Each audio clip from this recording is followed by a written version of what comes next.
over, which is whether it's permissible or not for a woman during her menses to read and touch the Quran. As far as touching the Quran, we said that no one should touch the Quran but in a state of purity, particularly the major impurity, unless if they touch it through a barrier, such as wearing gloves or carrying the Quran in a box or something like that. As far as the hukm, the ruling pertaining to reading the Quran for women during the menses, there is a khilaf, there is a difference of opinion.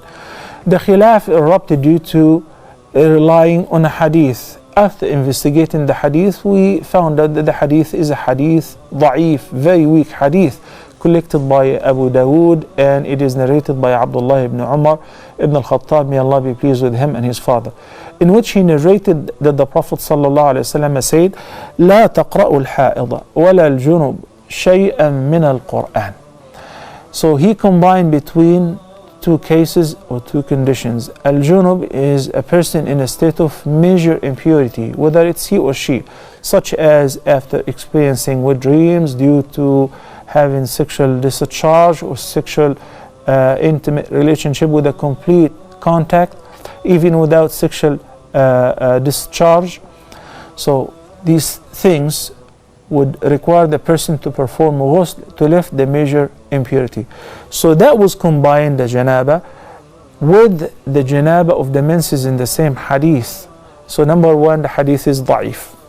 So we cannot build up a hukm or a ruling on a weak hadith. Number two, they use this analogy, which since al-junub, as we discussed a minute ago, cannot touch nor read the Quran, then by analogy, women during their menses, they're in a state of janaba too. They cannot touch or read the Quran. There is another hadith that the Prophet ﷺ, nothing would stop him or ban him from reading the Quran, but of course the janaba. But this is a qiyas ma'al fariq. There is a big difference. We cannot really apply the analogy here. Why? Because in the case of the janaba that you have in an intimate relationship or experiencing with dreams, it can simply be overcome by taking a bath, performing ghusl. In a few minutes you're ready to read the Quran, because anyway you have to pray the next prayer. So you have to remove the major impurity, either with ghusl with water or tayammum, in case that the water is not available, or available but not possible to be used for ghusl. But in the case of the menses, we all know that the menses vary, maybe from 4 days, 7 days, 10 days, 15 days in some cases. As you all have seen and heard, many sisters have called and presented their cases where the menses is prolonged for that many number of days.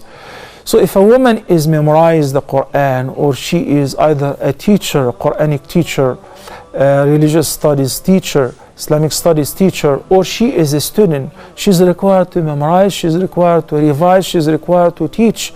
So they said there is no qiyas in this condition. It is definitely permissible for her to read the Quran. But as far as touching the Quran, it has to be through a barrier, such as wearing gloves, or make sure that you flip the pages, as I normally say, with an eraser of a pencil or something like that, so you do not touch the Quran with bare hands.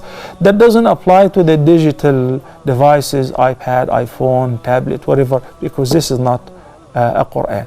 So I stated there are two different opinions, and if you are a person who is constantly memorizing or revising, then there is no problem for you to read the Quran even while during your menses. Assalamu